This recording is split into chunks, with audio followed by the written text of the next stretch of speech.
Bonsoir à tous, bienvenue, débat consacré à ce canton où il y a beaucoup d'enjeux, le canton de Lagor. Vincent Larguin est avec moi, bonsoir Vincent. Bonsoir Nicolas. Tout va bien ? Oui, tout va pour le mieux. Prêt pour un premier débat ? Oui, ça risque d'être prometteur. Oui, mais on verra, ça risque aussi de se passer très convenablement. Evelyne Ferrand est avec nous, bonjour. Bonjour. Vous êtes sortante. Oui. Et vous voyez face à vous des gens dont l'amitié est avérée, où on peut sentir des crispations. Quel est votre sentiment ? Qu'est-ce qui vous anime, Evelyne Ferrand ? Crispation, moi, ce qui m'anime dans ce mandat sur lequel j'ai eu 6 ans de terrain, c'est de continuer à œuvrer pour la population, parce qu'être élu au département, c'est bien sûr les sessions, les commissions permanentes. Vous êtes également dans des commissions, vous êtes également dans des conseils d'administration. Moi, je suis vice-présidente de la mission locale, par exemple. Je suis au conseil d'administration du Centre des adultes handicapés de l'île de Ré, au conseil d'administration de l'EHPAD du Bois-Duré et d'autres. Donc, c'est vraiment un engagement à 100%. Et c'est être proche des gens. Après, il y a tous les dossiers personnels sur lesquels on est sollicité. Alors, par exemple, je vais vous dire les associations. Moi, je les reçois personnellement au département avec le service dédié, parce que si on n'est pas là pour pousser un dossier, on n'est pas sûr qu'il aboutisse dans les délais ou qu'il aboutisse tout court. Également, les personnes qui me sollicitent, par exemple, pour un dossier d'APA, d'AH, etc. Vous savez, tout est administrativement très compliqué pour le citoyen. Donc, l'élu, il est là pour ça aussi. Ça serait méconnaître le mandat de conseiller départemental que de s'imaginer qu'on est là que pour assister à quelques réunions qui sont donc je l'ai dit, les sessions ou les commissions permanentes qui là sont des sujets qu'on traite d'un niveau départemental. N'oublions pas qu'on est élu hommes-femmes, et qu'on ne fait pas que traiter des sujets sur notre canton. C'est une politique départementale, je le répète. Merci Evelyne Ferrand. Marc Meignier d'Hiver-Gauche est avec nous. Bonjour. Bonjour. Je précise simplement, parce que j'allais l'oublier, que dans le deuxième débat, nous recevrons Hervé Pinault, qui est votre binôme et maire de Marcilly. Marc Meignier, maire de Nieul-sur-Mer, de la majorité d'agglomération, on peut le dire ainsi. Oui. Avec vous, il y a Brigitte Desvaux, qui sera là dans ce deuxième débat et dont on reparlera certainement. D'accord. Un mot sur cette élection départementale, Marc Meignier, et sur votre candidature. Alors, ma candidature, elle s'inscrit dans une double volonté. Moi, ce que je souhaite pour le département, c'est un département qui soit à la fois plus juste, plus solidaire et aussi plus responsable. Alors, plus juste et plus solidaire envers les publics fragiles, ça, on va peut-être en parler tout à l'heure. Et puis plus responsable, notamment en matière de développement durable, de protection de l'environnement, d'écologie. Et ça, je laisserai ma binôme Brigitte en parler tout à l'heure. Voilà. Merci beaucoup. Je vois Catherine Chipoff qui est là. Bonjour madame. Vous êtes avec Jean-Luc Alguet. Vous êtes également conseillère municipale dans la ville de Lagor, dans l'opposition d'Antoine Gros. Pas du tout, il n'y a pas d'opposition à Antoine Gros. Bon, visiblement, c'est un sujet dont on aura l'occasion de reparler aussi. Quel est votre... Je voulais préciser que j'étais à la communauté d'agglomération, également dans le groupe majoritaire, comme M. Meignier. Voilà, donc on essaiera de comprendre un peu sur l'échiquier politique, parce que le Kidam, comme Vincent ou comme moi, a peut-être du mal justement à comprendre tout ce qui se passe au travers de ces deux scrutins-là. Vous êtes avec Jean-Luc Alguet, le maire de Loumont, que l'on aura en seconde partie. Pourquoi cet engagement aux élections départementales ? Alors, moi, je me suis engagée très tard en politique, puisque je suis nouvellement élue. J'étais directrice d'une caisse d'allocation familiale. Et pour moi, le social, ce n'est pas que payer des prestations. Et je voulais, par cet engagement au départemental, montrer tout ce qu'on peut faire autour du paiement simplement des prestations, le RSA, la hache, etc. De plus, nous, on a senti une fracture entre le nord et le sud du département, et entre le nord et le sud de notre canton. C'est-à-dire qu'on pense qu'il faut travailler vraiment en profondeur avec les habitants du canton, travailler avec eux et avec les maires, et pousser des projets qui soient des projets participatifs. J'ai vu avec beaucoup d'attention ce matin l'interview de Dominique Bussereau dans Sud-Ouest, où il parle de budget participatif. Et moi, c'est mon ADN, le budget participatif. J'en ai présenté un il y a 15 jours au bureau municipal à Lagor. On le lance à partir du mois de septembre. Et donc, c'est vraiment, à mon avis, une particularité et un mouvement qui peut faire travailler les citoyens autour de choses qui les concernent directement et qui sont des choses très très variables, le cadre de vie, l'environnement, etc. Et donc, à mon avis, c'est un outil de démocratie qu'il faut absolument utiliser dans nos cantons et dans notre département. Merci beaucoup pour la liste Europe Écologie Les Verts. Antonin Amaury, vous êtes avec votre binôme Élodie Galocha qui sera absente. Vous serez donc là durant toute cette heure. Bonjour. Bonsoir. Vous êtes le Benjamin un petit peu de ce tour de table. Parlez-nous rapidement, furtivement, de votre engagement politique, mais aussi pour ce scrutin départemental. Bien sûr, donc avec Élodie et Jacques et Chantal, nos remplaçants, on est la seule liste citoyenne qui se présente sur le canton. Donc nous, ce qui nous importe au plus haut point, c'est vraiment de se consacrer à un seul mandat. Et on trouve que c'est la seule manière crédible de vraiment se candidater à cette élection. Et ça, c'est pour restaurer la confiance des citoyens envers les élus, parce que le fait d'avoir des élus fantômes qui empilent les mandats, au bout d'un moment, il y a une déconnexion avec le terrain, avec la réalité, et c'est pour ça qu'il y a un problème dans la démocratie, et c'est pour ça que pour ces élections, on espère avoir 50% de participation au mieux. Donc on voit qu'il y a vraiment un problème, et c'est lié à ça. Donc nous, on a des emplois qui sont ancrés dans la réalité du département avec Élodie. Donc Élodie, elle travaille avec les jeunes sur le service civique notamment. Et moi, mon entreprise de l'ESS travaille en partenariat avec un ESAT, donc qui permet la réinsertion professionnelle de personnes en situation de handicap. Et ça montre notre légitimité à se présenter, parce qu'on n'a pas déjà des responsabilités dans un autre mandat de maire ou de vice-président de la CDA ou d'autres choses comme ça. On se présente pour un seul mandat, pour s'y consacrer, et pour dialoguer avec les citoyens. Vous estimez que ceux qui sont autour de cette table cumulent trop? Oui. Sur les binômes, en tout cas, on voit qu'on a 4 maires sur 3 binômes. Et pour nous, c'est juste aberrant. C'est pas possible de se présenter quand on est déjà maire, qu'on a des responsabilités à la CDA. C'est pas crédible. Et c'est pour ça que les citoyens, on veut leur faire comprendre que c'est de l'irrespect de leur faire croire qu'on peut justement empiler les mandats comme ça et faire du travail bien fait à 100%. Nous, on vous dit, on va se consacrer à ce seul mandat et on sera vraiment présent sur le terrain avec des réunions régulières, des consultations et aussi des votations ensemble pour voir comment ils voient le département ensemble avec nous pour un avenir écologique et solidaire. Vous estimez, comme tout le monde le dit vulgairement, que ces candidats-là autour de la table veulent manger encore plus de gâteaux qu'ils n'en mangent actuellement? C'est un peu ça. Vous pouvez le dire comme vous voulez, nous on pense que c'est juste pas crédible et c'est dommage de vouloir justement empiler les mandats comme ça alors que c'est des responsabilités qui sont extrêmement importantes et avoir des personnes qui se consacrent qu'à ça, ça dépend de la qualité du travail, donc vraiment c'est très important. Marc Meignier, est-ce que vous êtes d'accord avec les propos d'Antonin Amaury? Non, pas tellement. Pour vous dire vrai, je ne suis pas tellement d'accord. D'abord, il faut savoir que vous avez employé une expression « manger le gâteau ». Je crois que les gens qui sont autour de la table ici ne sont pas du tout dans cet esprit-là. En ce qui me concerne... Mais c'est ce que reproche la population. J'ai vu l'autre jour une enquête d'Ipsos qui dit que les élus, grosso modo, et vulgairement, trivialement, sont là parce que la place est bonne. Non, c'est pas moi, c'est un sondage. Hein. Mais d'accord, mais justement, je vais vous en reparler. Moi, si je suis arrivé en politique en 2014, à 50 ans passés, lors des dernières municipales, pour m'investir, c'est pour le bien commun, c'est pour le service public. Moi, mon engagement politique, c'est simplement la prolongation, la continuité de ma vie professionnelle, de mon engagement professionnel. Je suis médecin, je soignais des patients, ensuite je suis devenu médecin de santé publique, et là je me suis occupé de population, et maintenant je suis devenu élu, et je m'occupe de mes concitoyens. Donc c'est un engagement au service du public et de mes concitoyens. En tant que maire, on a beaucoup de travail, c'est vrai, Evelyne pourra le confirmer, mais ce travail, on le fait au service de nos concitoyens et pas pour toucher des indemnités. Vous savez, moi, c'est certainement en politique que je gagne le moins d'argent, et de loin, puisque j'exerce un métier quand même où je dirige le service médical de l'assurance maladie. J'ai encore quelques mois à faire avant de prendre ma retraite. Après, je pourrais m'investir davantage, donc si ça peut vous rassurer. Pour autant, je travaille beaucoup, mais j'y arrive. J'ai effectivement des fonctions municipales. J'ai des fonctions au niveau de la CDA, que je serai peut-être amené à diminuer si je suis élu au départemental, c'est clair. Et puis, j'espère aussi m'investir au niveau de mon département. C'est une info déjà.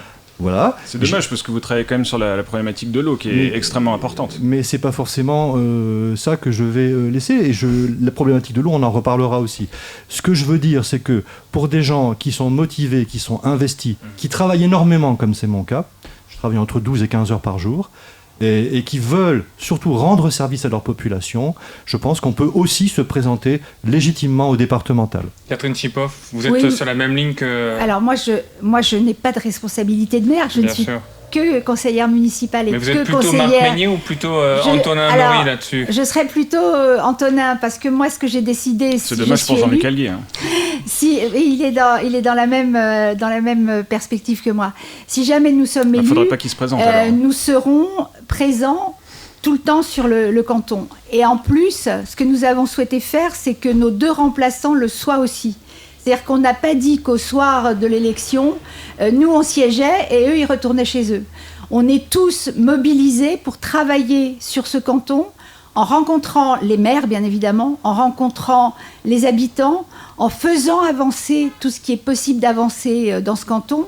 Je n'ai pas parlé de la maison des services, mais bon, il n'y en a pas beaucoup dans le canton ni dans le département. En essayant de travailler au maximum sur les circulations.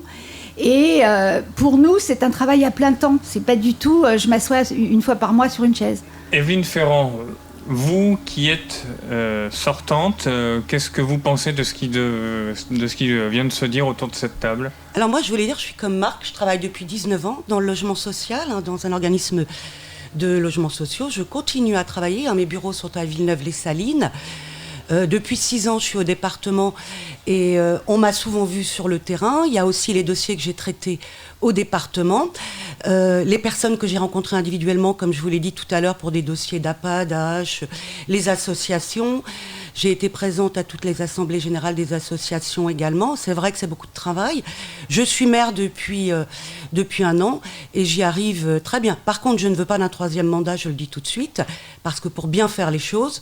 Et puis, vous savez, être dans les instances décisionnaires, c'est ce qui permet de faire avancer les dossiers, les dossiers pour nos communes. Par contre, j'ai entendu des choses. Quand j'entends parler de maisons publiques, ça n'est pas compétence du département, c'est compétence de l'État. Donc, il faut faire très attention. Il y a les compétences du département, il y a les compétences de l'État. Et là, le département ne peut pas interagir. Vous savez que la loi NOTRe a redistribué les compétences. Et là où nous n'avons plus les compétences, c'est soit la CDA... Avec ses inconvénients et ses avantages. Et ses avantages. Enfin, il y a beaucoup plus d'inconvénients, mais il faut faire très très attention quand on se présente à une élection, de bien connaître les compétences qui sont celles du département. Vous pensez qu'ils ne les connaissent pas suffisamment sur cette table? Je n'ai pas dit ça. Non, mais vous le pensez ou vous ne le pensez pas? Si vous le dites, c'est que vous le pensez. J'ai pensez. juste entendu parler de maisons publiques qui ne sont pas à la compétence du département, mais de l'État. Et là, c'est l'État qui décide. Et on ne sera pas sollicité. Il faut faire très très attention à ça. Mais moi, j'ai de l'énergie à revendre. Je pense que moi, je ne vais pas vous dire je serai sur le terrain, je serai présente. Je l'ai été pendant 6 ans. Je pense que j'ai fait mes preuves. En tant que maire aussi. Et quand on s'engage en politique, on sait très bien que nos journées ne se terminent pas à 18h, elles ne commencent pas à 9h le matin. Ça, c'est sûr. C'est un choix. Moi, j'ai attendu de me présenter en politique quand mes enfants sont partis en fac. Avant, c'est compliqué. Enfin, c'est compliqué, c'est un choix de vie aussi. Moi, j'ai souhaité aider mes enfants à réussir. Ils ont bien réussi. Vous savez, moi, le matin, quand je me lève, c'est pas Le Monde que je lis. C'est les mails de la mairie, parce que j'ai demandé à être destinataire de tout ce qui arrive en mairie. Et qu'est-ce que je vois? C'est des demandes de stage, des demandes d'emploi, des demandes, des aides sur par exemple, un trou dans une rue. C'est des choses comme ça. Et moi, je fais pas de géopolitique, je fais de la politique de terrain. Et c'est ce que j'ai fait au département pendant 6 ans et je continuerai. On a bien compris, attention, parce que de tout à l'heure, notre réalisateur nous donnera le temps de parole, à ne pas trop se disperser. On commence par la première thématique, Vincent. Oui, la première thématique, c'est celle de la crise sanitaire et de l'effet qu'elle a eu sur l'inégalité de chance des Charentes-Maritimes. Voilà, le social, c'est 40% du budget du département, c'est quand même une énorme somme. J'aimerais commencer avec vous, Evelyne Ferrand. Pour vous, qui êtes au département, cette politique sociale, est-ce qu'elle est suffisamment venue en aide aux plus démunis en Charente-Maritime? Je voudrais juste rappeler, vous dites 40% du budget, c'est 58% le social du budget de fonctionnement du département. C'est un petit peu différent. Donc je voulais juste remettre les choses à leur place. C'est vrai que la crise a bouleversé beaucoup de choses, mais le département a su s'adapter. Il l'a démontré. On a été la première collectivité à fournir 660 000 masques aux Charentes-Maritimes, en faisant fabriquer 254 000 sur notre territoire. Moi, j'ai même été dans une entreprise à Étré pendant la fabrication. Et puis, ce que je voulais vous dire, c'est en amorce de la crise, on a mis un dispositif avec des médecins et des infirmières. Attention, on me dit que vous êtes déjà trop longue, Evelyne Ferrand. Vous avez 2 minutes d'avance sur tout le monde. Donc, rapide, concise, précise, s'il vous plaît. Donc, avec la vaccination des personnes âgées et des personnes en situation de handicap, les étudiants qu'on a aidés, les entreprises aussi c'est les entrepreneurs indépendants. Donc c'est 4 millions d'euros qu'on a investis en un an. Qui aurait pu prédire la crise il y a 18 mois? Personne. Et on a été réactifs, sous l'impulsion de Dominique Bussereau, dans tous les domaines. Et dans 18 mois, où est-ce qu'on sera? Donc moi, ce que je voulais vous dire, c'est qu'on a été réactifs, on a été là. C'est facile de dire, moi j'aurais fait, il n'y a qu'à Faucon, mais on a un budget, on a des dotations, des aides qui ne nous arrivent plus. Par contre, on a des contraintes financières, des obligations. Merci beaucoup. La parole est donnée à Marc Meignier pour la liste d'hiver gauche. Alors, je voudrais en profiter. J'aimerais réagir sur la question de la vaccination. La question de la vaccination, c'est une question que je connais très bien, puisque c'est moi qui coordonne la vaccination au niveau de la communauté d'agglomération de La Rochelle, et en particulier le fonctionnement des 3 centres de vaccination. J'aurais aimé quand même que le département, je ne dis pas que le département n'a rien fait, le département a eu des actions, mais j'aurais aimé que le département quand même s'investisse davantage pour ce qui est des transports de personnes âgées, ou en tout cas de ces bus qu'on a amenés parfois dans les villages, dans certaines contrées éloignées, pour permettre aux gens qui sont isolés et âgés et qui ne peuvent pas se déplacer d'être vaccinés. Donc ça, c'est un petit regret que j'ai. Ça a été fait, mais pas suffisamment. On aurait dû le faire davantage.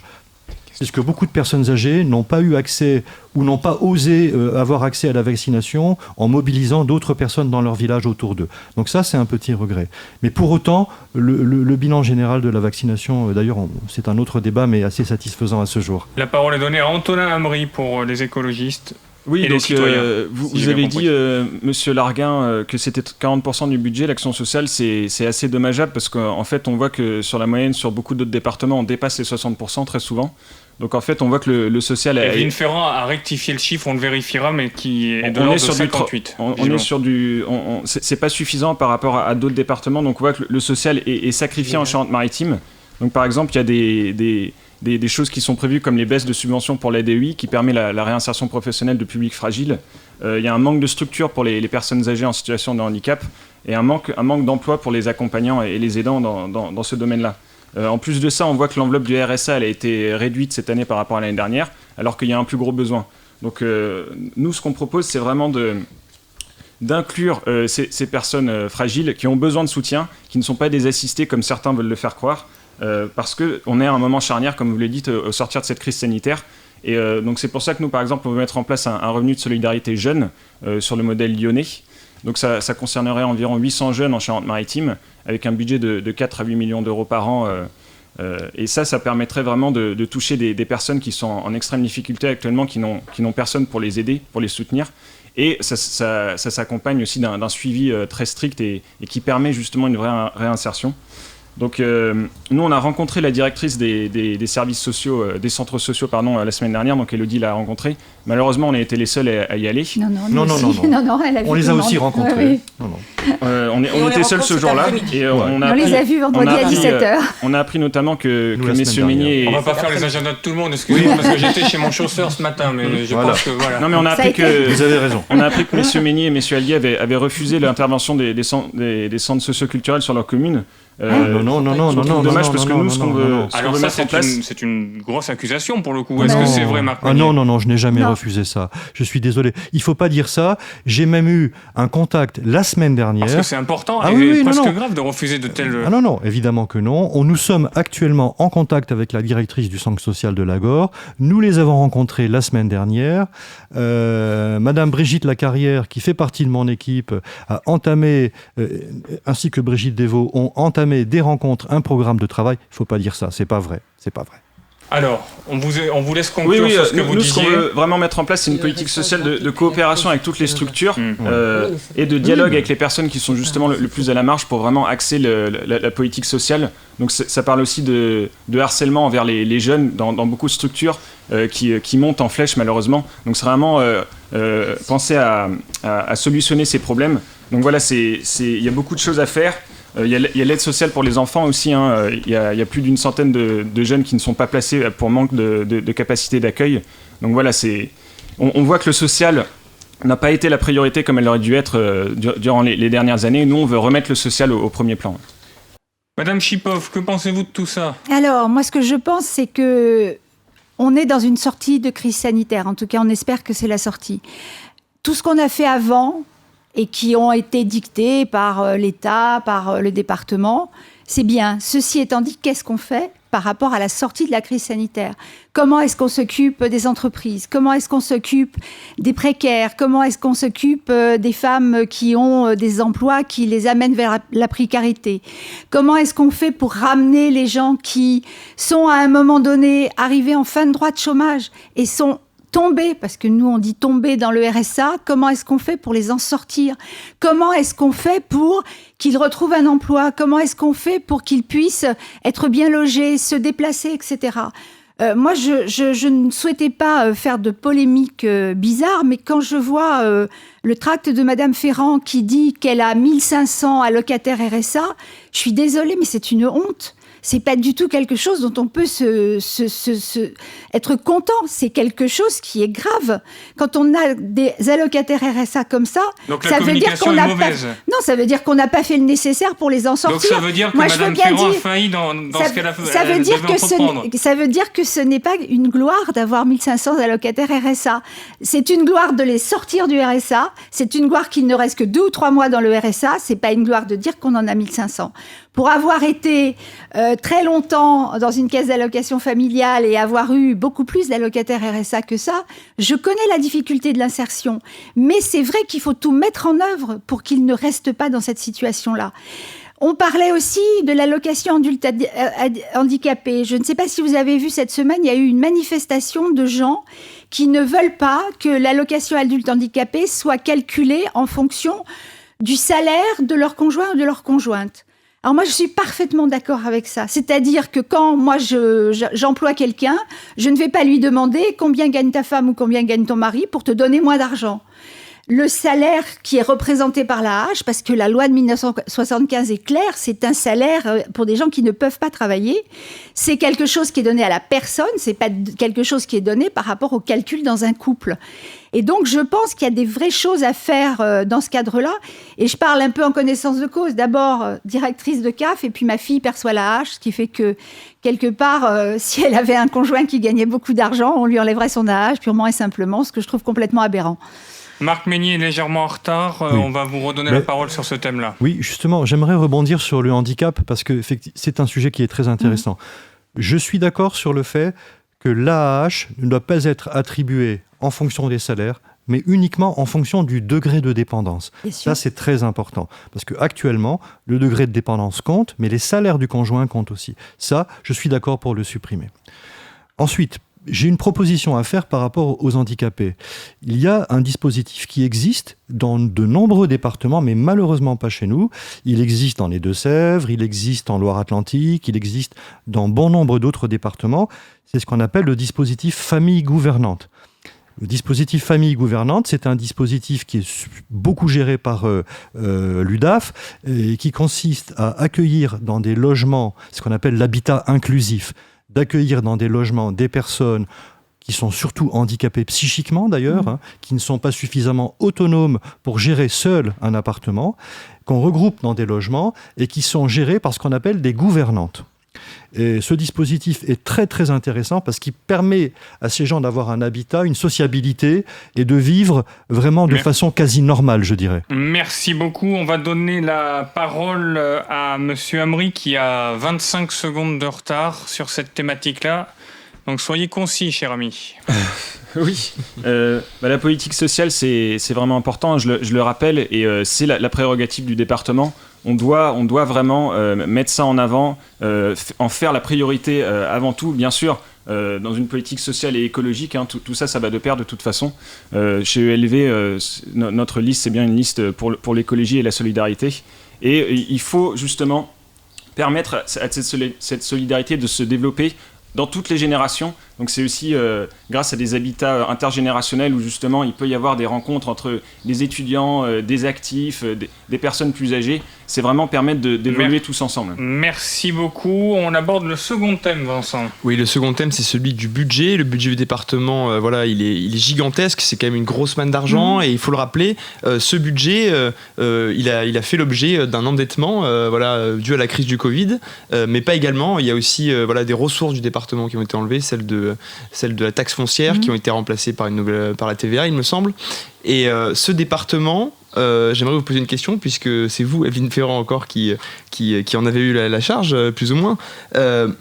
Comment est-ce qu'on doit encore s'endetter pour pouvoir répondre aux défis de demain au niveau du département ? Alors déjà, sous l'impulsion de Dominique Bussereau, on a un budget qui est équilibré, cohérent, raisonnable, contrairement à ce que j'ai pu entendre dire. Et à la dernière commission permanente, tous les groupes d'opposition ont félicité le président Bussereau pour ça. On bénéficie des droits de mutation encore un petit peu, ce qui nous a apporté des ressources. Comme je vous le disais tout à l'heure, l'État se désengage sur le RSA, ne nous compense pas comme il devait le faire, et c'est des millions d'euros qu'il nous doit.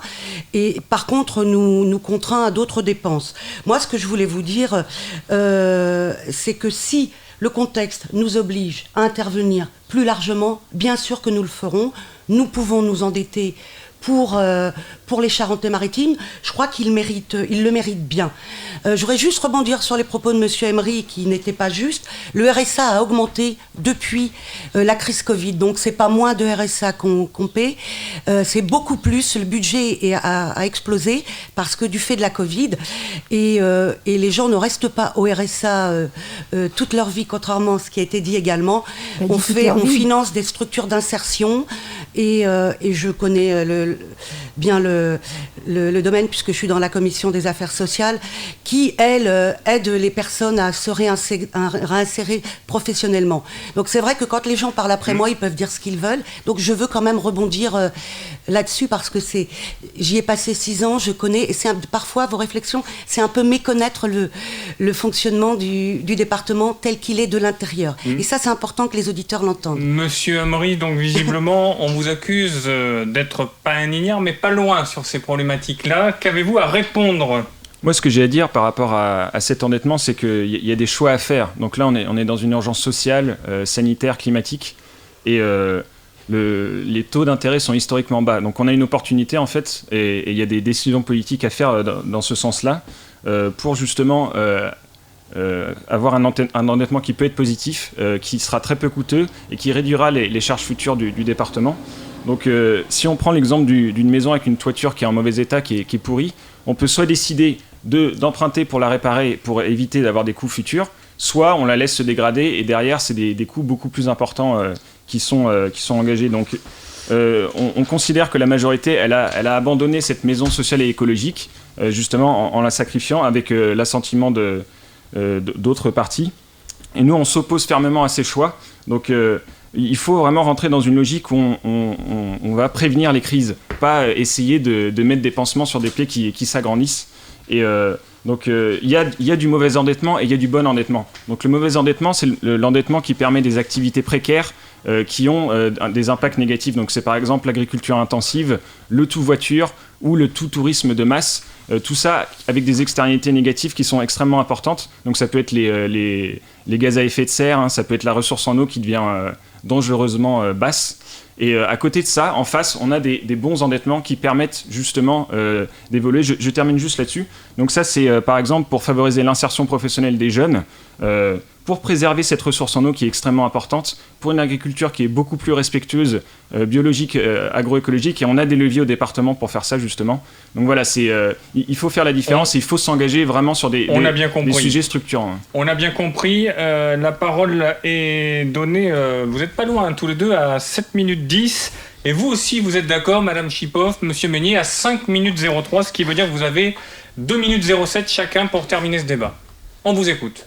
Alors, concernant l'endettement, et pour répondre précisément à votre question, Oui, il faut emprunter. Si on veut investir, effectivement, il faut emprunter. Et il faut emprunter sur le long terme, parce que les conditions bancaires n'ont jamais été aussi favorables qu'en ce moment. Juste pour poser le contexte. Une collectivité territoriale, que ce soit une mairie, un département, il y a 4 sources principales de recettes. On peut investir après. Vous avez la fiscalité locale, je fais très court. Vous avez ce qu'on appelle la fiscalité transférée, vous avez les dotations de l'État, et puis vous avez l'emprunt.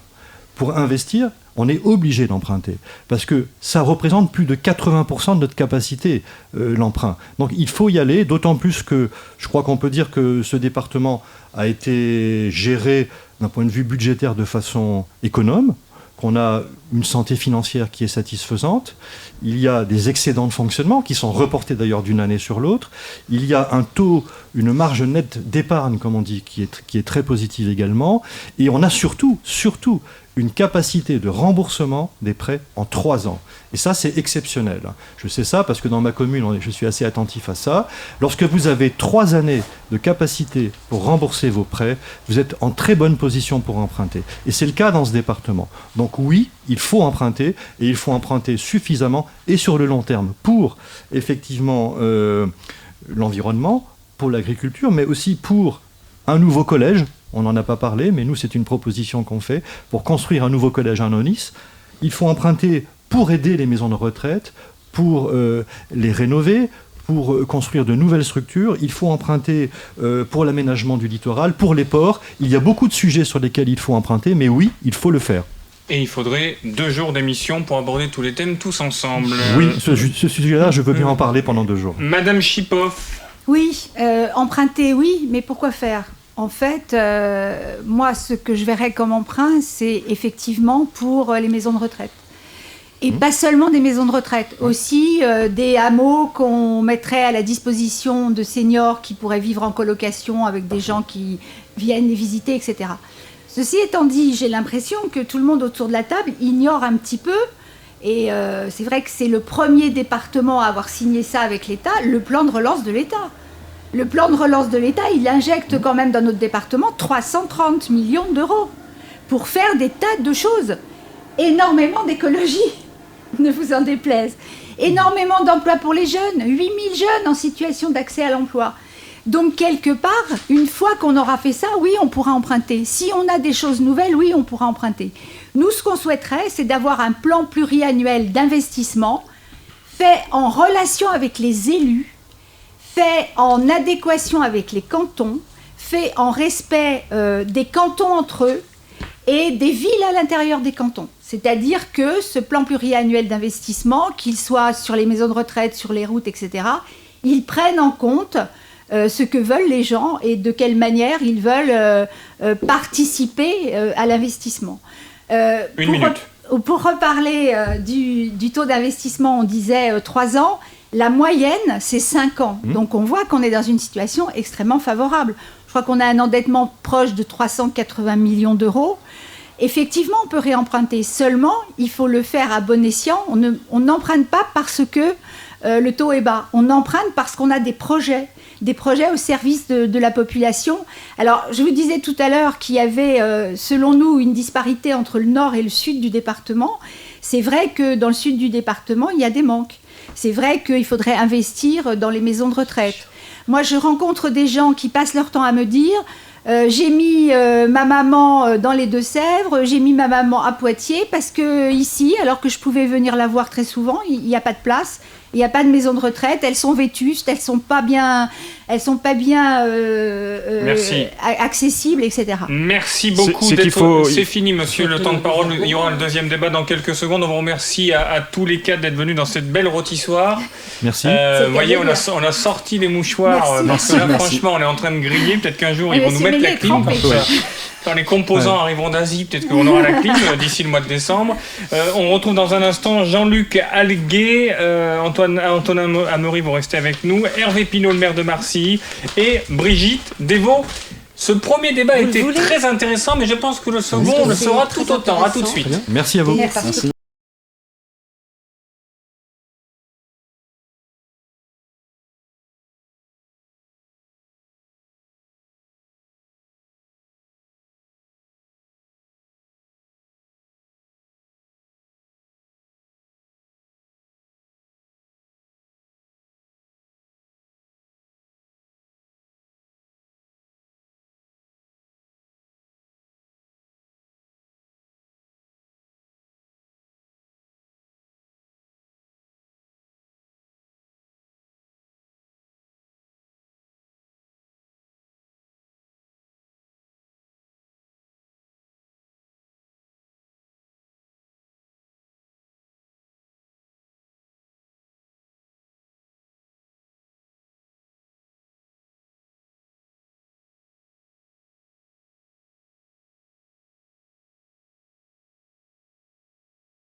Merci de votre fidélité en cette soirée animée et chaude. C'est le débat des élections départementales, le canton de Lagor, avec toutes ces belles communes qui sont concernées. La seule dame autour de la table, c'est Brigitte Devaux, avec Marc Meignier, que vous avez remplacé il y a quelques instants de cela, votre binôme. Bonsoir. Bonsoir. On aura l'occasion de revenir sur votre participation à ces élections départementales. Pour la forme, on le rappelle, l'absence du Front National avec le duo Bélanger-Blanchard. La majorité départementale qui est représentée par Evelyne Ferrand, qui est sortante, est avec vous. Hervé Pinault, maire de Marcilly, bonsoir. Bonjour. Merci d'être venu. Jean-Luc Alguet, maire de L'Houmeau, vice-président de l'Agglo, est avec Catherine Chipov. Bonsoir. Bonsoir. Et votre binôme, Élodie Galochat, est absent pour la liste des écologistes et citoyennes, les anciens amis de Brigitte Devaux, avec Antonin Amri. Bonsoir. Rebonsoir. Brigitte Devaux, Jean-Luc Alguet, mais d'autres ont un peu mal vécu le fait que vous arriviez sur ce canton là de Lagor. Alors vous êtes une parachutée, Brigitte Devaux ? Écoutez, je vais pas, on est dans le grotesque là, hein, parler de parachutage quand on habite à 500 mètres à vol d'oiseau du canton de Lagor, il y a de quoi. Non, je suis une grande active sur ce territoire. Je pense que je connais même certains dossiers peut-être mieux que certains candidats. J'ai travaillé pendant 10 ans au Pays de Nice, donc sur beaucoup de projets de développement local. J'ai été 6 ans en charge des transports à la communauté d'agglomération, et donc on peut voir des traces de mes actions dans l'ensemble de ce canton, et j'en suis assez fière des coopérations que j'ai eues avec les maires de ce canton. Donc voilà, je pense que j'ai toute légitimité. Puis bon, rappelons la loi. Il faut habiter le département pour pouvoir être candidat sur une élection départementale et sur un canton. Donc je suis très très légaliste, et je ne vois pas en quoi ma candidature pourrait être critiquée. Jean-Luc Alguet, qu'en pensez-vous ? Oh, là-dessus, je ne ferai aucun commentaire. Chaque électeur jugeront. Et voilà, l'essentiel, c'est qu'on discute sur le fond de nos programmes. Et c'est tout ce que je rajouterai, parce qu'il y aurait beaucoup à rajouter sur cette campagne qui fait un peu sourire. Voilà. Mais restons humbles, restons dans la légalité, comme dit Madame Devaux, sans insultes ni rien. Et voilà, travaillons sur le fond et sur nos programmes. Aujourd'hui, vous regrettez quand même que Jean-François Fontaine ait choisi quelqu'un d'autre que vous, alors que vous êtes son vice-président en charge de l'Éco ? Non, Jean-François Fontaine, il faut savoir, moi je suis le représentant, le président des centristes à la communauté d'agglomération, et de centre droit. Et Jean-François Fontaine, il y a une majorité qu'il a composée avec certaines composantes, voilà. Mais j'ai jamais voulu rentrer dans sa majorité. Voilà. Mais du coup, il a clairement envoyé un message en disant que vous étiez de l'opposition s'il a mis quelqu'un en face de vous. Il m'a appelé pour la vice-présidence de développement économique une deuxième fois où je ne demandais rien. Vous savez, j'attends pas ça après ces élections ou ces mandats pour vivre. Hein. L'essentiel, je suis un passionné de l'économie, tout le monde le sait. Et c'est pour ça que j'enseigne aussi à l'école à Excelia. Mais voilà, après le reste, chacun jugera. Vous savez, c'est les électeurs qui vont juger. Soyons des gens responsables les uns les autres, voilà, des gens s'échauffent un peu dans la campagne, mais voilà, travaillons sur le fond. J'irai pas sur ces polémiques, voilà, ça fait sourire, c'est tout, voilà. C'est les joies de la campagne. Brigitte Devaux. Si vous permettez, quand vous dites Jean-François Fontaine a envoyé Brigitte Devaux, vous heurtez mon féminisme qui est accroché à mon histoire. C'est comme ça que ça a été vécu, ça vous ne pourrez pas le nier. On a reçu des messages d'auditeurs qui l'ont très mal interprété. Peut-être. Et ça, c'est leur droit, vous ne pouvez pas critiquer leur droit quand même. Absolument. Mais comme dit M. Alguet, les électeurs jugeront, mais surtout, j'ai choisi le compagnonnage avec Marc Meignier. Il m'a choisi en compagnonnage pour être dans cette campagne. Ça n'est pas Jean-François Fontaine qui a désigné Brigitte Devaux. Vous connaissez ma personnalité. Il n'y a pas beaucoup de gens qui décident de mon destin. Donc aujourd'hui... Pas même votre ancienne famille politique. Mon ancienne famille politique, j'ai beaucoup d'amis encore chez les Verts. Quand vous dites mes anciens amis, j'ai beaucoup d'amis encore chez les Verts. Et je suis une écologiste féministe. Et donc je dis, cette décision de participer à la campagne n'est pas une décision de Jean-François Fontaine, qui évidemment me soutient, il l'a affirmé et ça figure dans nos documents de campagne, tout comme le maire de Lagor, Antoine Gros, mais nous avons composé ce quadrinôme avec Marc Meignier, Brigitte Lacarrière et David Lautreuil, en toute autonomie et en toute majorité d'adultes. Antonin Amri, la parole vous est donnée concernant cet échange Vous faites partie d'une liste où il y a des écologistes, une liste citoyenne, donc d'anciens amis de Brigitte Devaux. Moi, personnellement, de toute façon, j'ai pas ma carte chez les Verts, hein, donc c'est un engagement qui date de l'année dernière. Et il y a des choses qui se sont passées selon des votes, selon les règles du parti. Moi, je ne veux pas revenir là-dessus, ça m'intéresse pas. Nous c'est la chose, c'est qu'on est la seule liste citoyenne et crédible. Donc, qu'on soit écolo ou pas, nous, on est les vrais porteurs de cette écologie restauratrice et qui rassemble. Et c'est justement en se consacrant à un seul mandat qu'on pourra faire ça. Après, tout ce qui s'est passé dans le passé, ça appartient au passé. Nous, on va de l'avant. On a un magnifique collectif qui travaille ensemble depuis septembre, donc qui a fait un programme collectif sur tout le département. Donc on se connaît tous, hein, sur tous les cantons. C'est pas des élections pour un canton. C'est vraiment, si on est élu, on représente le département, même si on est élu sur un canton. Donc c'est important d'avoir ce programme global qui rassemble tous les cantons. Donc voilà, on veut faire basculer le département dans une majorité de gauche réellement écologiste, et c'est ce qu'on ambitionne de faire. Hervé Pinault, la parole vous est donnée. Nous, tout simplement, on aime la liberté. Je n'ai jamais été encarté dans un parti politique. J'ai suivi Évelyne Ferrand, d'abord parce qu'elle me l'a demandé. Et puis parce que vous êtes de droite, peut-être. Et puis la majorité départementale nous a jamais déçus. Elle a toujours été à l'écoute. À chaque fois que nous avons eu des projets, elle s'est montrée présente. Donc, je suis quelqu'un plutôt de loyal, plutôt honnête, je pense. Sur les dossiers, j'aime bien que les choses soient bien ficelées. Donc, j'ai dit oui, voilà. Laurie Fifi à Marcilly, c'est fini. On a vu qu'un correspondant de Sud-Ouest avait été agressé. Comment ça s'est passé ? Ah, ça appartient maintenant à la justice. Et puis, ça appartient à l'agresseur. Je pense qu'il y a une offre généreuse qui a été faite de médiation par le correspondant de Sud-Ouest, à lui d'y répondre, avec prudence, intelligence, mais après, chacun est maître de son destin et chacun est maître de sa communication. Hein. Un mot là-dessus, peut-être, vous, autour de la table, un correspondant de presse agressé alors qu'on est quand même à la campagne et non pas à Chicago, c'est quand même incroyable. C'est choquant, on connaît tous M. Picard, hein, qui couvre beaucoup de communes sur le canton. Et il est en train de se remettre. Moi, j'étais avec lui à la Sauzée samedi dernier. On était avec les amis de la Sauzée pour un projet dont on reparlera sans doute plus tard. Et il boite encore un petit peu, mais ça a l'air de vraiment aller mieux. Ouais. Mais c'est très choquant, c'est sûr. Brigitte Devaux, vous aviez déjà vu ça, vous que sur un conseil municipal, un correspondant puisse être... Moi, j'ai adressé un message de soutien à Yannick Picard. C'est scandaleux. On a l'impression de...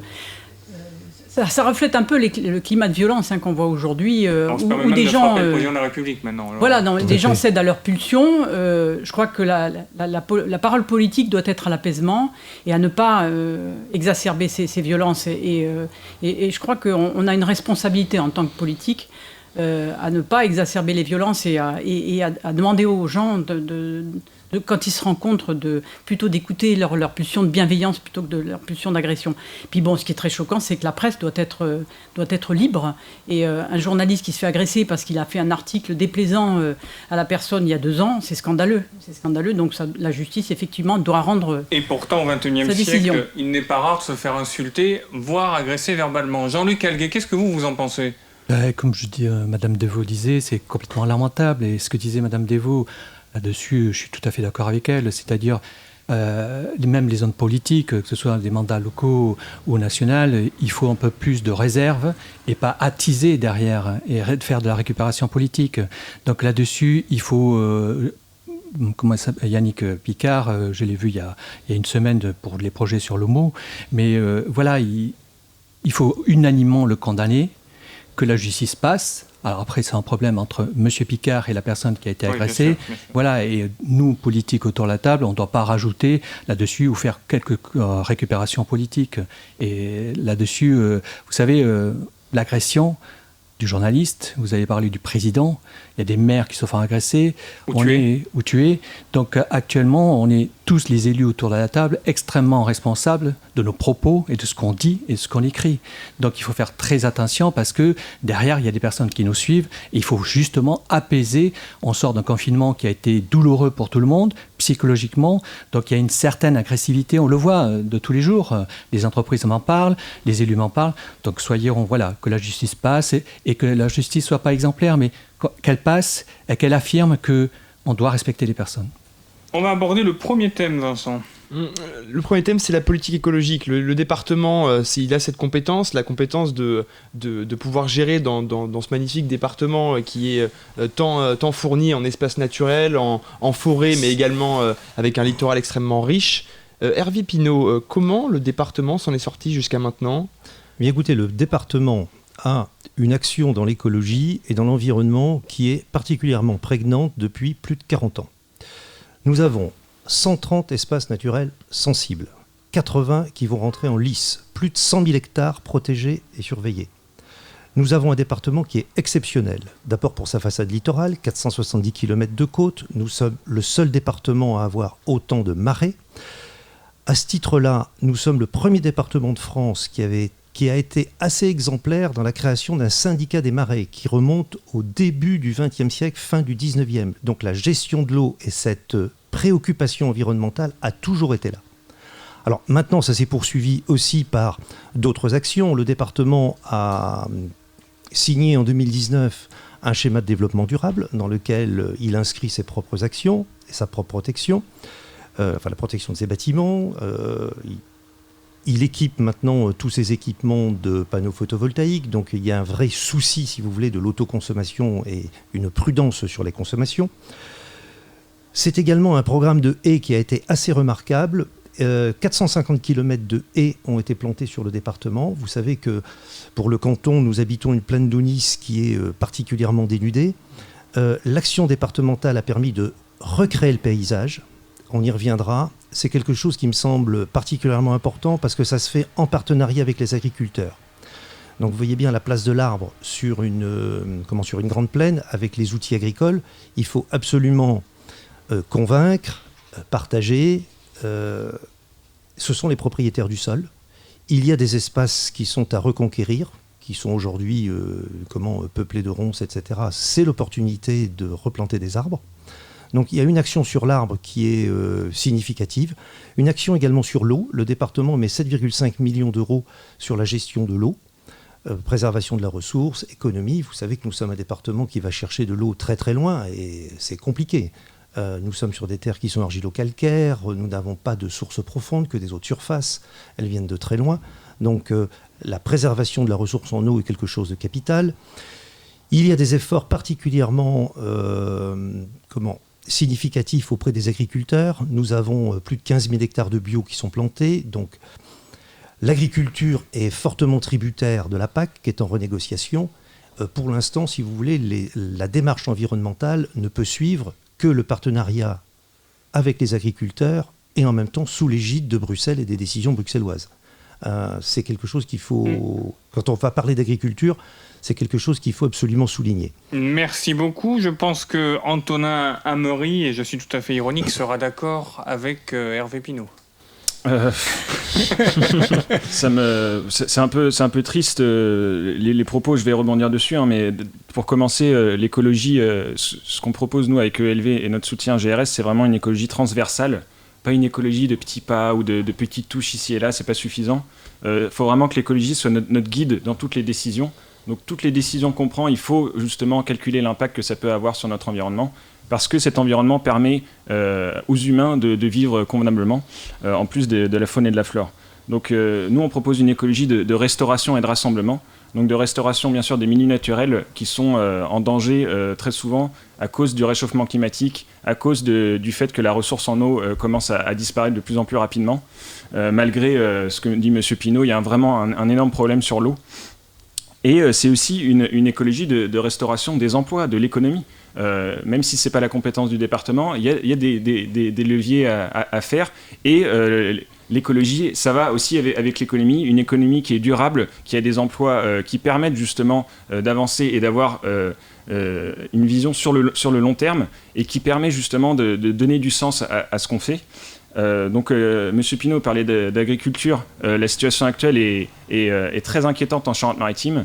On a 2/3 du territoire qui sont des surfaces agricoles, mais on n'a que 2% de bio et 9% de souveraineté alimentaire. Donc on voit en fait qu'on a une agriculture qui a été financée depuis les dernières décennies, une agriculture qui détruit peu à peu les sols et qui est vouée à l'export. Donc en fait, nous, on trouve que c'est aberrant et on veut relocaliser cette agriculture. Donc il y a des leviers pour justement permettre l'installation de nouveaux agriculteurs pour de l'agriculture biologique, respectueuse de l'agroécologie également, pour permettre justement d'arrêter de capter toute cette eau pour des surfaces minoritaires qui prennent toute l'eau. Et là, on voit encore les champs de maïs, par exemple, qui ensuite seront exportés. Donc tout ça, ça doit stopper, mais pas d'un coup, bien sûr. Le but, c'est d'accompagner les agriculteurs et justement d'aider ceux qui proposent des solutions plus respectueuses. Merci beaucoup. Nous donnons la parole à Jean-Luc Adguet. Mais ce que vient de dire, que ce soit M. Pinault, M. Amaury, on voit la grande différence. Et moi, je vous dirais, moi, je me repose sur 3 piliers. La solidarité, l'écologie et l'économie. Et je ne mets pas en affront, c'est-à-dire je les mène en parallèle, ces 3 piliers. Pourquoi ? Parce que c'est essentiel. Alors, tout le monde parle de l'écologie, de ENS, nous sur la commune de Loumo et tout, on a mis 2 ENS, c'est très bien tout ça. Mais les gens de tous les jours, il va falloir les accompagner sur cette transition écologique. Les cheminements d'eau, on n'en parle pas beaucoup, mais ça fait partie de l'écologie aussi. D'avoir des cheminements d'eau et on en parlera tout à l'heure, les infrastructures pour les départements, pour que les gens puissent venir en vélo.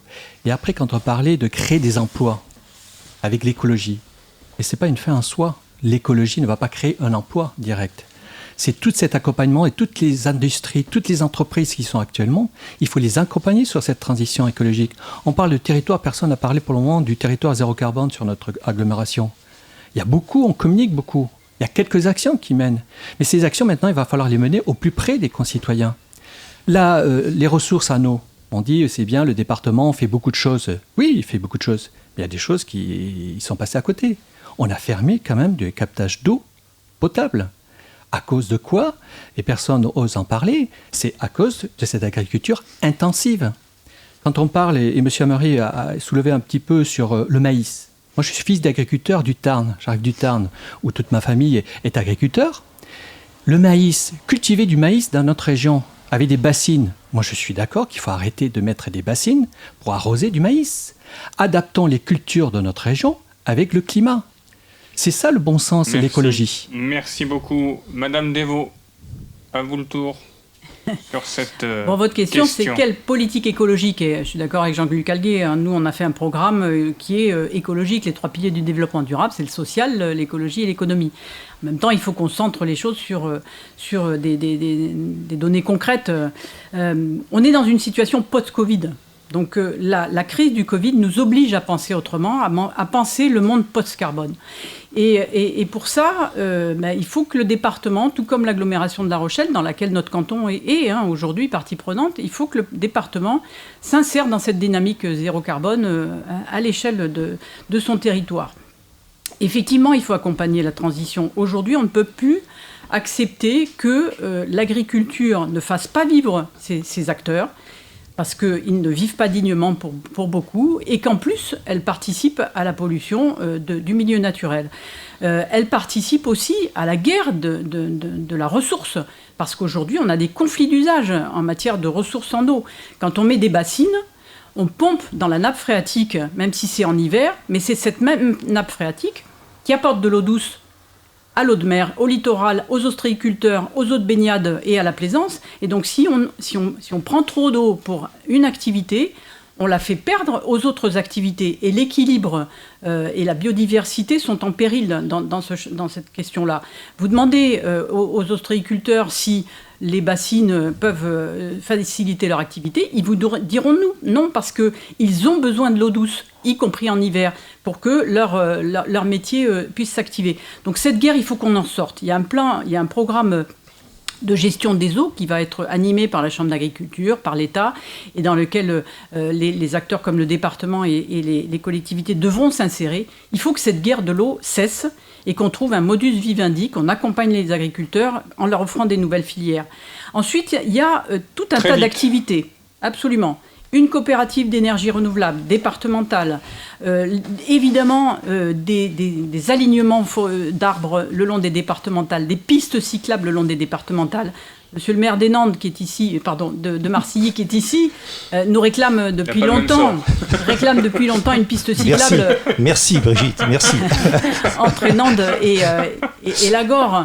Donc là, on a vraiment une possibilité de modifier l'organisation des infrastructures, mais je crois qu'on en parlera effectivement tout à l'heure. Merci beaucoup Vincent, on va aller au pas de course les amis parce qu'on est déjà très en retard. Nous allons parler de tourisme. Le tourisme c'est la première économie de la Charente-Maritime mais c'est surtout aussi, on vient de parler d'écologie, un enjeu qui peut entrer en contradiction avec Hervé Pinault. Ouais, alors juste pour info, vous avez 1 minute 30 de retard, vous avez 1 minute 20 en retard et vous êtes plutôt pas mal tous les deux. Voilà. Vous êtes dans le bon timing à 15 secondes près. Le tourisme, très rapidement, 1,8 milliard de chiffre d'affaires, c'est particulièrement important et capital pour la Charente-Maritime. C'est 20 000 emplois, 5 000 emplois permanents. Nous sommes dans le top 2 ou 3 des départements français. Face à la crise, le département a une très grande réactivité après le premier confinement. Je ne sais pas si vous avez suivi l'opération Infiniment Charente. Il y a eu plus de 10 000 bons de 100 € et 650 000 € mis sur la table pour relancer l'activité touristique. Donc face à la crise qui arrive, on va devoir être réactif et imaginatif et on est vraiment dans du marketing territorial. Marketing stratégique également pour accompagner tous les acteurs. Il va falloir s'adapter. Je pense que nous aurons perdu une bonne partie de la clientèle étrangère pour des raisons sanitaires et de fermeture de frontières ou de conditions tellement drastiques que les étrangers ne viendront pas. Nous allons gagner des Français, mais avec quel pouvoir d'achat ? Et c'est là qu'il va falloir adapter l'offre aux besoins des touristes. Maintenant, nous devons travailler aussi sur les gîtes ruraux parce le département a signé des accords avec l'hôtellerie de plein air, également avec les gîtes, etc. Donc on doit faire vivre cette hôtellerie, la mettre au meilleur niveau parce que nous sommes dans une compétition nationale, voire internationale après la crise. Il faut accompagner tous les acteurs du tourisme là-dessus. Notre ambition sur le canton, c'est d'aller poser un cordon vert avec des perles blanches. Pour notre canton, il me semble particulièrement important de retravailler la bande côtière. Donc de faire un cheminement doux, d'aménager fortement les cabanes ostréicoles, de trouver et de les faire entrer dans le patrimoine culturel charentais, du moins pour les plus significatives, pour refaire à peu près ce que nous avons et ce que nous connaissons aujourd'hui sur la Tremblade et au château d'Oléron, de façon à faire une marque. Le nord de l'Aunis est un peu délaissé, donc sur le canton, ça me semble important. Il faut que nous travaillions avec l'État, que nous travaillions avec l'urbanisme de la CDA. Et puis le but est de faire arriver une piste cyclable, de l'achever des Nantes jusqu'à la Vendée, en traversant tout Charron. Merci Monsieur Pinault. Monsieur Amri, c'est à vous. Oui, donc là, on est encore dans cette crise sanitaire. Donc il y a une opportunité de réfléchir en profondeur sur le tourisme. Donc nous, ce qu'on propose, c'est d'installer un tourisme réellement durable à l'année pour toutes et tous et un tourisme équitable. Donc le tout tourisme de masse, c'est quelque chose qui doit cesser et on doit vraiment réfléchir à qu'est-ce qu'on veut vraiment mettre en place. Donc c'est un tourisme qui est d'abord pour les locaux, donc pour les Charentais-Maritimes, et c'est un tourisme aussi qui s'adresse, qui couvre l'ensemble du territoire. Donc c'est vrai qu'il y a des zones qui sont aujourd'hui très connues, qui peuvent être assaillies de temps en temps. On pense à l'île de Ré, donc ça crée des problèmes pour les riverains, tout comme pour les touristes. Donc nous, ce qu'on veut mettre en avant, c'est de pouvoir vraiment avoir une couverture du territoire qui est plus globale, plus équitable, où on met en avant aussi l'intérieur des terres qui est tout aussi riche que la côte. Donc en plus de ça, faut pas se concentrer sur les 3 mois d'été resserrés, mais aussi avoir un tourisme durable sur toute l'année pour permettre justement aux personnes qui travaillent dans ce domaine d'avoir des emplois qui sont beaucoup plus sécurisés, plus durables. Et tout ça toujours en pensant à l'égalité sur le territoire. Donc ça passe par des sentiers de randonnée, par exemple, de trails beaucoup plus nombreux sur le territoire, qui met en valeur justement la diversité du département. Donc en plus de ça, par rapport aux saisonniers, parce que on veut créer bien sûr des emplois plus durables, mais il y aura toujours des saisonniers. Leur situation peut être parfois très difficile. Et nous, on veut justement sécuriser leur hébergement avec des hébergements dédiés pour les saisonniers qui travaillent parfois quelques semaines ou quelques mois et qui souffrent de la spéculation sur les loyers, avec des loyers qui peuvent tripler, quadrupler pendant l'été par rapport au reste de l'année. Donc ça, c'est quelque chose qui est très dommageable pour eux parce que ça leur empêche de pouvoir avoir un emploi sécurisé. Merci.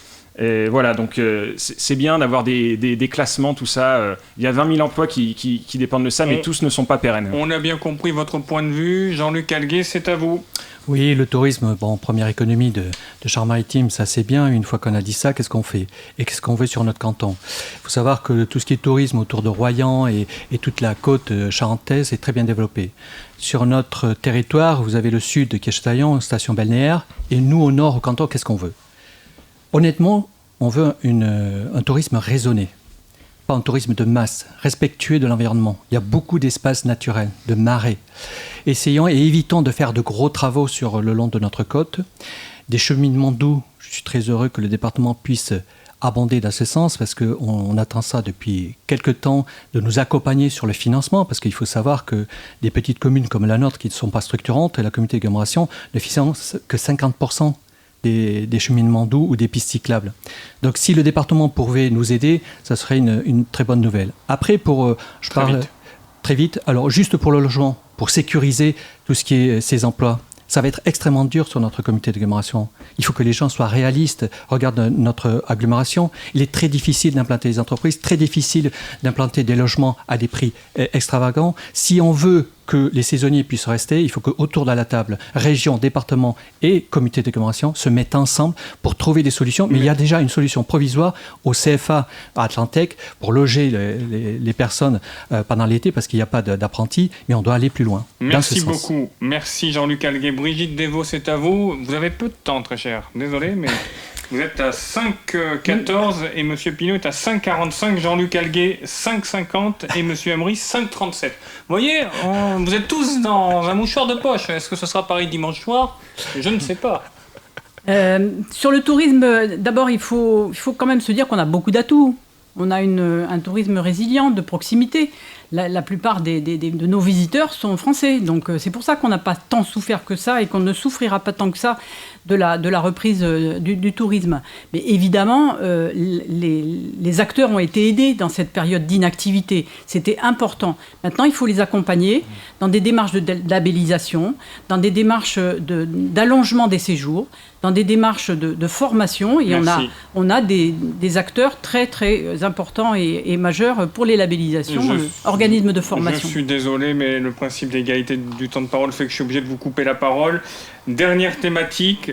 Vous avez 30 secondes chacun. Alors, je sais que le thème est large, mais on n'a pas le choix. Infrastructure, est-ce que le département investit trop, Hervé Pinault? Non. Nous avons, je vous rappelle très rapidement, 6000 km de routes. Nous sommes le 8e département français, 470 km de côtes, des côtes à protéger avec des digues. Oui, nous avons 3 ports de commerce, 30 ports de pêche. Nous avons des problématiques de ponts, de sécurité routière. Nous devons fluidifier les échanges, attirer les touristes, envoyer nos marchandises vers l'extérieur. Donc nous avons des besoins d'infrastructures qui sont particulièrement importants. Merci beaucoup. Brigitte Devaux. Peut-être se demander est-ce qu'on a besoin de 2 aéroports et en revanche s'interroger sur un 52e collège sur notre territoire et aussi harmoniser tout ce qui est en mode de déplacement, des pistes cyclables sur l'ensemble des départementales. Partageons l'espace des départementales pour y mettre des arbres, pour y mettre des cyclistes. Une coopérative carbone pour de nouvelles recettes avec de la vente d'énergie renouvelable.